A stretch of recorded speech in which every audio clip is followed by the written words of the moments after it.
IPS अधिकारी doctor करुणा सागर जी, जो आज हमें बताने वाले हैं कि जो राजद की रैली हो रही है, क्या बिहार में उसका इम्पैक्ट होने वाला है। सर, डीडब्ल्यू समाचार की ओर से आपको नमस्कार।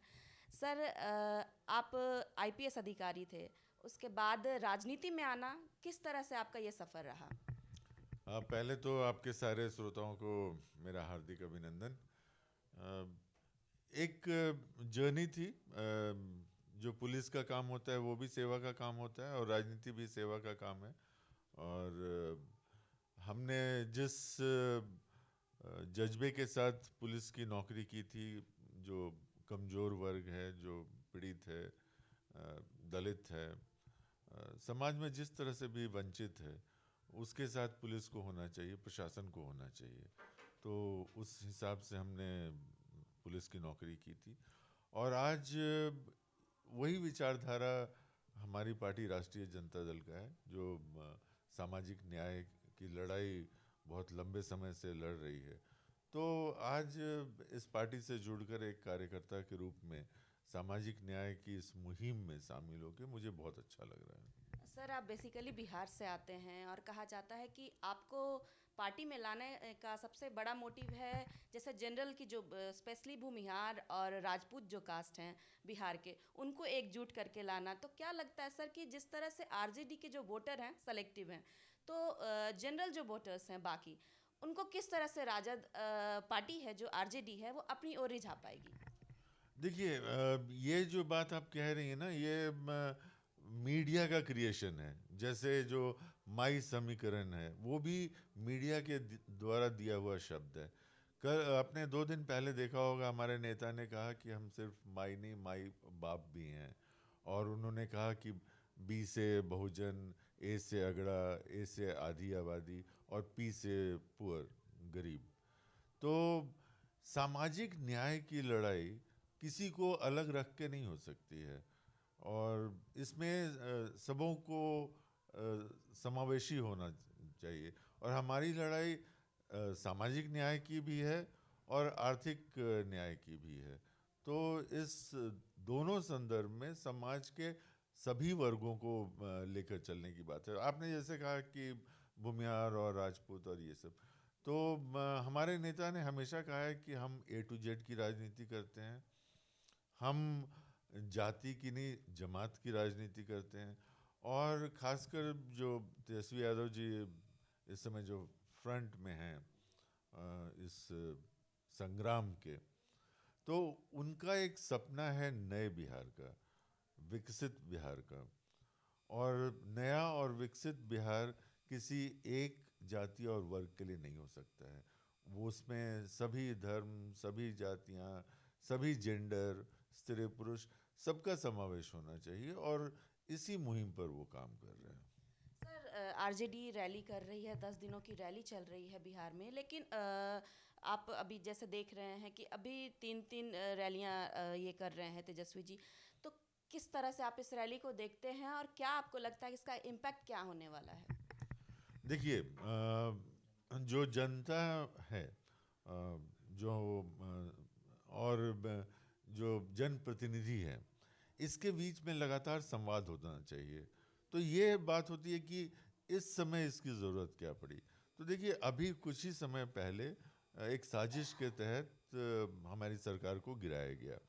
और मैं बिल्कुल, चूंकि मीडिया में बहुत ज़्यादा समय नहीं ले सकता हूँ, मैं छोटे में बताना चाहता हूँ कि पिछले 2 दशक में कोशिश की गई है बीजेपी के द्वारा, जिसमें कि नीतीश कुमार जी एक मोहरा, एक प्यादे के रूप में पेश आए हैं, कि बिहार में नौकरी का सृजन नहीं हो, रोजगार का सृजन नहीं हो, ताकि यहाँ के युवा जाकर दूसरे जो विकसित राज्य हैं वहाँ काम करें, ताकि वहाँ के जो पूंजीपति हैं उनको आर्थिक लाभ मिले।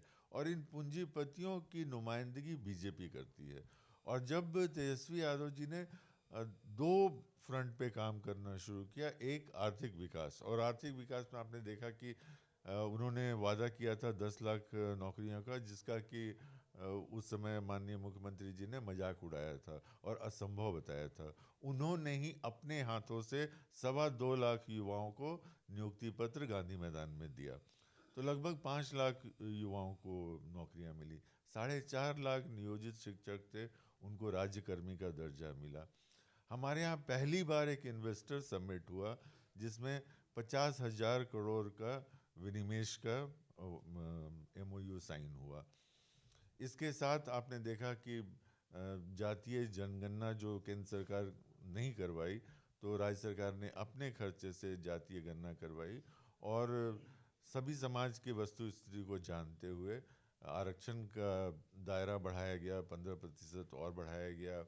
उसके बाद जो भूमिहीन लोग हैं उनको भूमि खरीदने के लिए पैसे देने का प्रावधान किया गया। जिन लोगों के पास घर नहीं है उनको घर बनाने के लिए पैसे देने का प्रावधान किया गया। 94 लाख परिवार जिनके पास नौकरियां नहीं हैं उनको 2 लाख रुपए देने का प्रावधान किया गया ताकि वो स्वरोजगार कर सके। तो जब सामाजिक न्याय और आर्थिक विकास, जब दोनों का मुहिम लेकर पिछले 17 महीने से हमारे नेता तेजस्वी यादव जी आगे बढ़े, तो बीजेपी को लगा कि ये जो 20 साल का उनका किया कराया जो प्रोग्राम, जो प्रोजेक्ट बिहार था, वो फेल कर जाएगा और इसीलिए इस सरकार को गिराया गया। और इसी मुद्दे को लेकर हमारे नेता जनता तक जा रहे हैं इस साजिश का पर्दाफाश करने के लिए।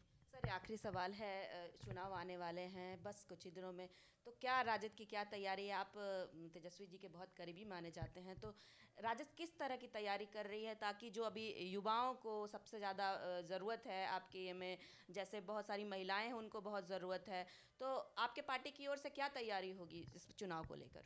देखिए, हम विकास, जैसा हमने कहा, आर्थिक न्याय और सामाजिक न्याय, ये मुख्य मुद्दा रहेगा और ये समाज के सभी वर्गों को छूने वाला रहेगा। बीजेपी लोगों को लड़ाने की राजनीति कर रही है, धर्म के नाम पे राजनीति कर रही है, इमोशनल राजनीति कर रही है।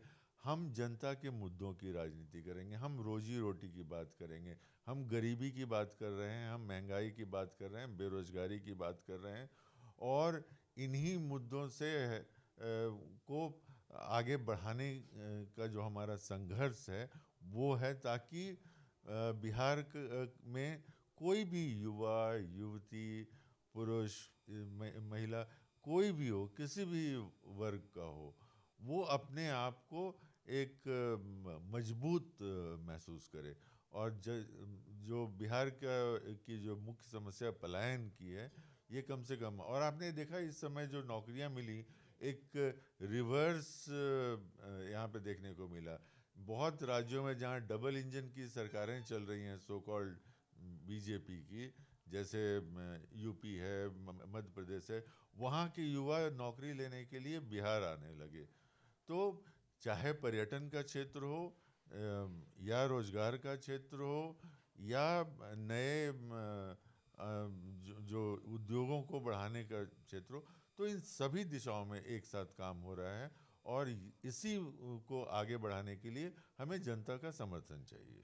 शुक्रिया सर हमारे साथ बात करने के लिए। तो हमारे साथ बिहार की राजनीति और तेजस्वी यादव के जो जन विश्वास रैली है उस पर बात करने के लिए हमारे साथ डॉक्टर करुणा सागर जी थे। Thank you sir.